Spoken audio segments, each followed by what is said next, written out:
Mark chapter 2, verses 1 through 2. A few days later, when Jesus again entered Capernaum, the people heard he had come. So many gathered that there was no room left, not even outside the door, and he preached the word to them. If you know there's a place you can go to receive miracles, will you go there? If you go, will you stay until you receive yours? Hi, this is Susan Chapman, welcoming you to the Hour of Praise. God is blessing people through this ministry. Please encourage friends and relatives to tune into this program today. Hearing the word is the best gift you could ever give them. Remind them they can also watch online at www.watc.tv.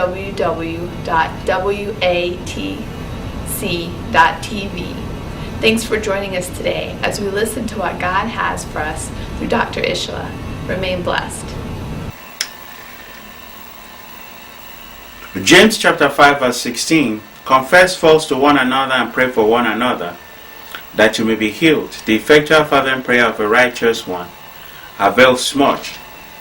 James 5:17, Elijah was a man of like passion as we are, and he prayed earnestly that it might not rain, and it did not rain on the earth for the time of 3 years and 6 months. Hi, I have some good news for you today. Ever since we started this TV ministry, we have been praying for people who call in for prayers. We take your phone calls, we pray with you. And recently we also started sending out prayer CDs. These are CDs that you can just turn on and pray along with. So it feels like you have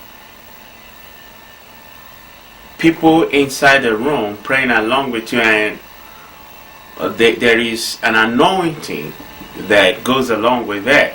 And we thank God for all kinds of testimonies that are coming in: broken hands being healed, high blood pressure, stroke, all kinds of testimonies that we're getting from these. And the good news is that the Lord is now opening a new door for us. Recently we've been praying with some people almost on daily basis. You know, even though this broadcast is only on Saturdays, we get calls Mondays, Tuesdays, Wednesdays, all through the week. And the Lord is now helping us to arrange meetings so that we can actually physically meet together in a place and seek the face of the Lord together.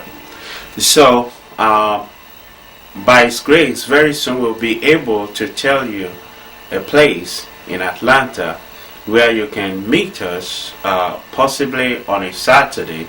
On Saturdays, and we just go there, pray, and once we finish praying, we disperse. And if you need to come back the following Saturday, we see you there, we pray also together. So this is something that I'm really, really excited about. The question is, what is God trying to achieve through this new door that is getting ready to be opened? The Lord showed me clearly that there are three groups of people that He wants to use that avenue to bless. One, the terminally ill. There's a group of people that are terminally ill. They've been told it's over. Now, if you look at Isaiah chapter 38, and I read from verse 1. In those days, Ezekiel was sick to death. And Isaiah the prophet, the son of Amos, came to him and said, So says Jehovah, set your house in order, for you shall die and not live. Now, Isaiah, to so many people, to so many scholars, is the dean of prophets in the Bible. And now, the book of Isaiah alone has 66 chapters. which is equivalent to the number of books that we have in the entire Bible, 66 books. So today, in the world that we're living, it is not likely someone of the caliber of Isaiah that will come and deliver this kind of news to people. It is medical doctors. When they diagnose, they look at their situation and they say, you know what, from what we are able to see, you got 3 months left, you got 2 months left, you got 1 month left. And for this group of people, some of them might be so far gone that it might be really, really difficult to move them to the venue of the meeting.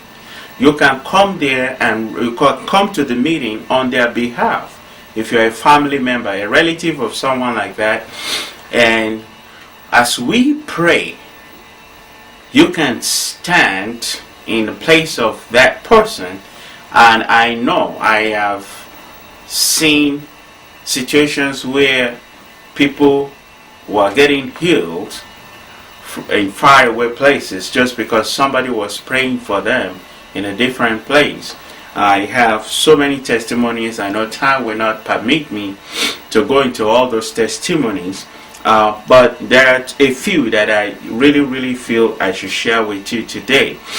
Not too long ago here in Atlanta, there was a friend who was having a problem. He himself was a medical doctor by training, by profession, but some strange things were happening in his family. And in a particular occasion, while he was trying to share with me what was happening, I felt deep in my spirit to go and pray for him, even though he was not a believer. I decided that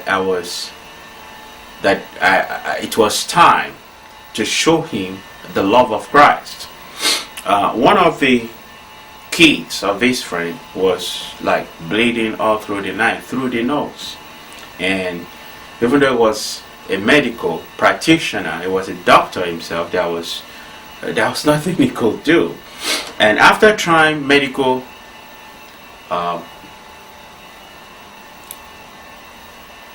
profession for help without being able to solve the problem, at one time the family decided to even consult some spiritualists,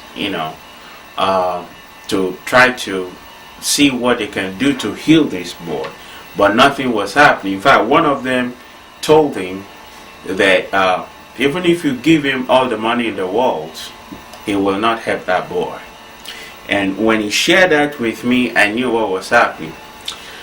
And this might be too deep for some people, but I can tell you, when you are dealing with spiritual warfare, the caliber of people that are involved in causing that problem that you are trying to remove through prayers is important. Now, the spiritualists or the spiritists that they tried to consult was willing to help because of the promises they made to him before he started the endeavor. But when he got into it and saw the caliber of people that were involved in what was happening to that small boy, that little young boy that is just coming into the world, innocent boy. But those people threatened his life. They told the spiritist himself, that person in the spirit, that spiritual or witch doctor, depending on whatever, or voodoo doctor, depending on what you want to call that individual, was threatening. He said, if you do anything to solve that problem, we will take that problem away from that boy and put it on you yourself. And the guy just said, you know what, I know you guys are willing to pay me a lot of money, but I don't think anything is worth doing that to myself. So he washed his hands off and said, I cannot help your boy. But now, when you are attacked by the forces of darkness, they have hierarchy, okay? So if you go to somebody in that same camp for help, if they notice that they are not as powerful as whoever is responsible, you are done. They will just tell you. In fact, in some cases, they will give you something that they know will not work, but they will give you anyway just to make you go away. And some of them will be honest with you. They will tell you, this is too much for us. And why do people go to places like that? Well, because they don't want to do what God wants them to do. But let's just, leave that alone. So, went there, prayed for the boy, and that was the last time the boy ever bled in his nose. Now, that problem just went away. Now, not only the boy was having problem, it was one thing after another for the entire family. The boy's little sister was also not growing. The girl just refused to grow. And that was of serious concern also.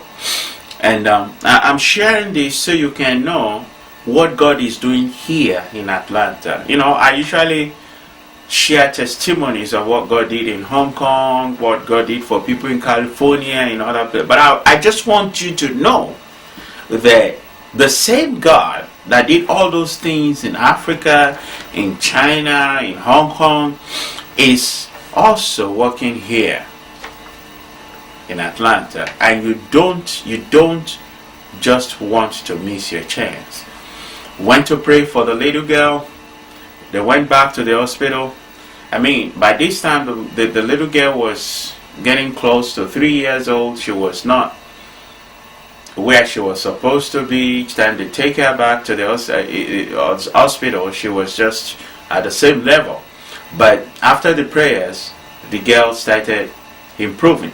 So I'm going to stop on that testimony, but I just want you to know that this is an avenue that God has made available for you. And if you know the length God has got to just to make this new program possible, you will appreciate the love of God for your life.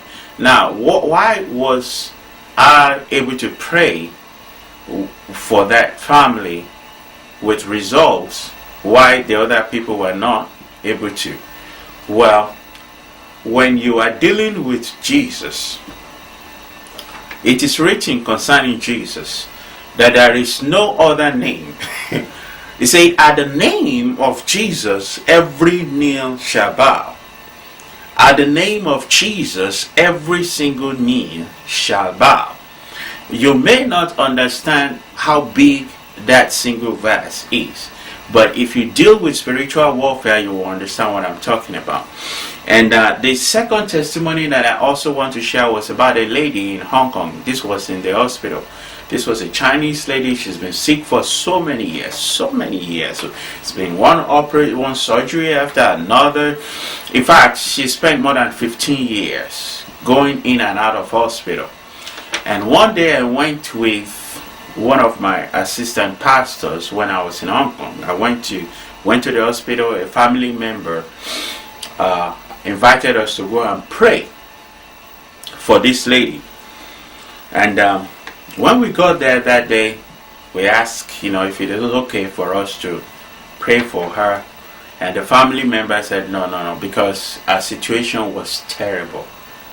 They felt that, she just had a few days left to leave. And, what are these black boys doing here? It's whatever they came here to do is not going to amount to anything. So they told us to leave her alone. But she was able to muster enough strength to tell them that no, that she wants to talk to us. So of course, my Chinese, even though I speak a little bit of Cantonese, my Chinese was not that strong, so we had to have a family member that was there interpret to us. But what happened? The lady suddenly had enough strength to share her testimony, and she said, some years before that day, years, 5, 6, I can't remember, that she had a revelation that she was wearing a white garment. By the way, I was discussing with somebody else earlier today about white garment. She said she was like someone that was being prepared for a wedding, and while she was wearing that white outfit that was so beautiful, she suddenly found herself lifting up, going towards heaven. And in that revelation, there were 2 black boys, 2 black individuals that were trying to pull her back. They didn't want her to go. They didn't want her to die. And she said, in that revelation, she was saying, no, I gotta go, because the place I'm going, it's a lot better than whatever it is that I've ever experienced in this world. And we were taken aback just to put us in that place, to take us. Both of us were from Africa. We were now ministering in Hong Kong, and to foretell. Now, I'm sharing this for you to know that what God has prepared for you is so unique that you may not be able to fathom it. And it's not necessary that you understand what God is trying to do. Just come to those meetings. Let us pray with you. Pray for you. The meetings are completely free. It's cost you nothing except your time and your willingness to come over there and get prayed for. That's all. That's all it's going to cost you. Now, it's not only those who are already diagnosed with terminal illness that this is for. Time will not permit me to go into all kinds of testimonies, but even if you are still testing right now and doctors are not sure, there are times when people do things like biopsy, you do your pap smear, and they might say it's precancerous or whatever, and you are beginning to think that maybe you might be moving towards that category. Feel free to come over so we can pray with you and for you, because I believe the Spirit of the Lord is more than able to also take care of you. We had a lady that had about a ministry in Hong Kong when she was getting ready to go in for a biopsy. It was breast cancer, and once she heard about what God was doing through her ministry, she decided to show up, and we prayed with her. After prayers, they couldn't discover anything. The Spirit, even though she had symptoms before she went to the doctor, because you don't just wake up one morning and just go to the hospital and say, well, I want you to check me out, no. She went, and the Spirit of the Lord healed her. So you don't really have to be sick first. Now, the second group of people are those who are having challenges with their employment. You've been fired. There are some that are not even fired, but you've been demoted.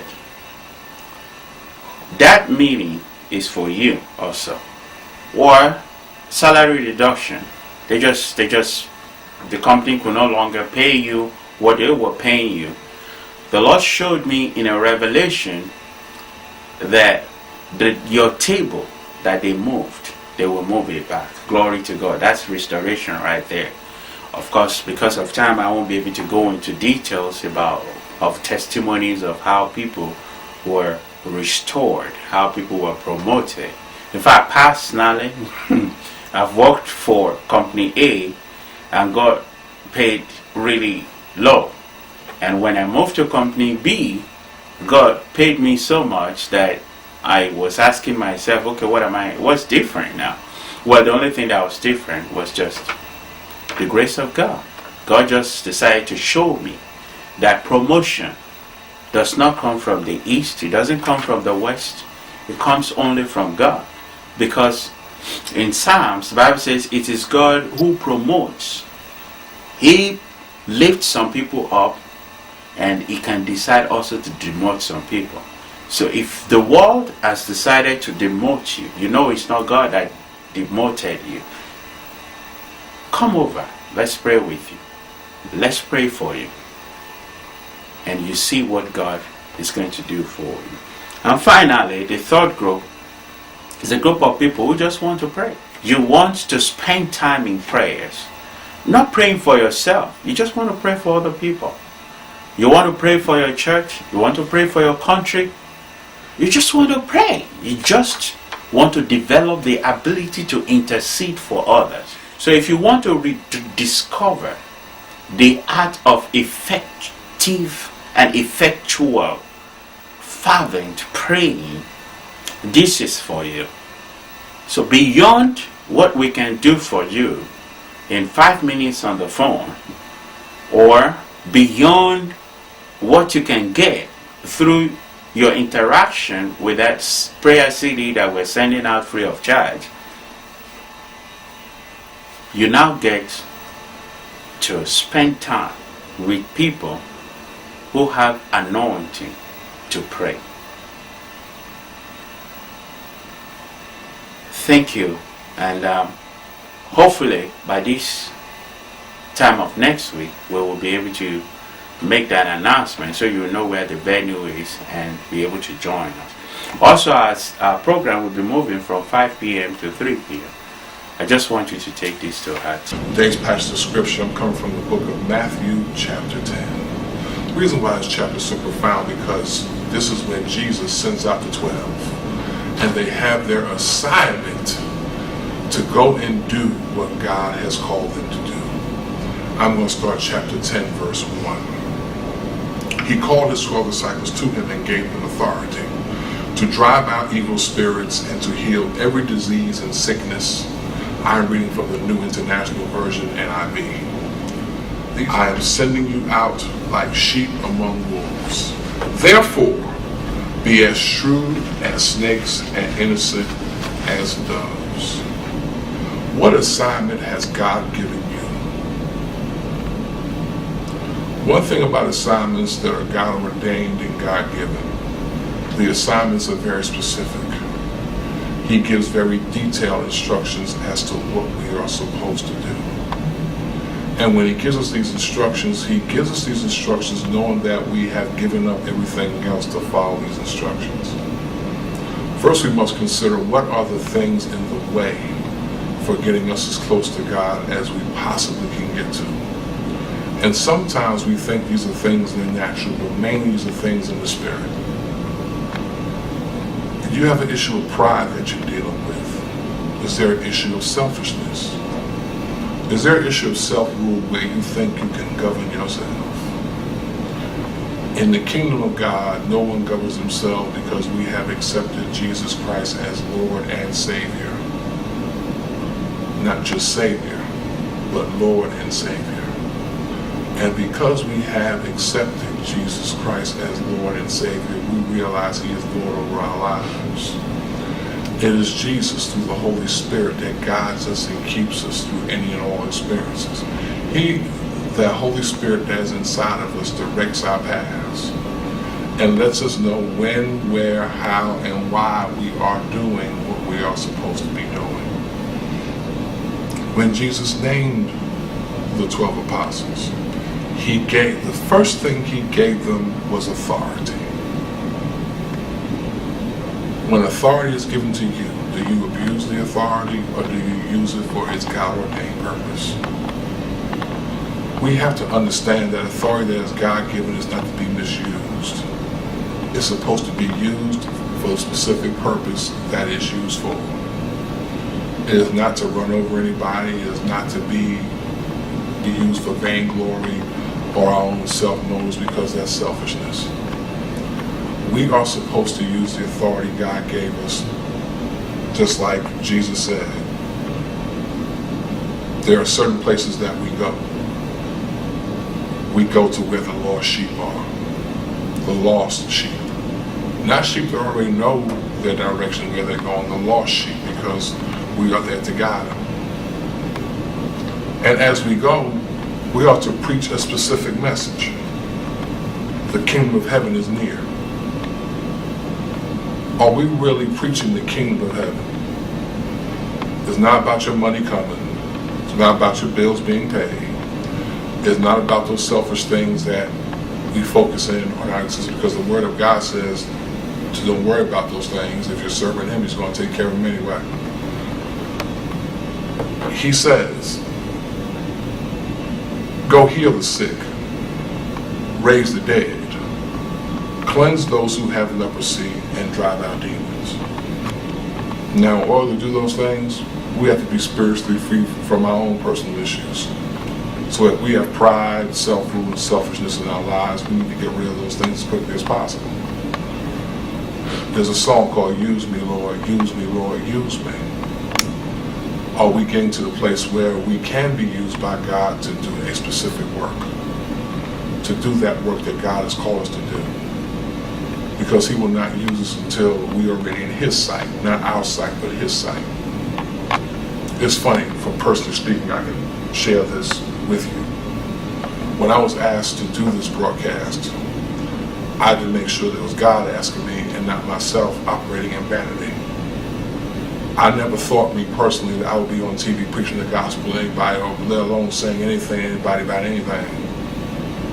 However, God saw fit that I was ready, and all I did was be obedient to what God's Spirit inside of me was saying. So again, I ask the question, what is your assignment from God? And are you doing your assignment? And if you're not doing it, ask yourself a couple of questions. When you're in your prayer time in that prayer closet, ask the Lord what is in the way. More than likely, you probably already know what's in the way. You just have to deal with that in your private time and your relationship with the Heavenly Father. Because it's truly when we deal with these things and work on getting these things out of the way, then we will be prepared to do our assignment for God. Thanks for watching the Hour of Praise today. Please join us next week on this station at the same time for another time of refreshing. The glory of this later house shall surpass that of the former, and I can assure you that God is not done with His people. You can reach us at 404-732-2118. We look forward to fellowshipping with you again next week on the Hour of Praise, 5 p.m. every Saturday on WATC TV 57. You can also watch us live on www.watc.tv. You are blessed.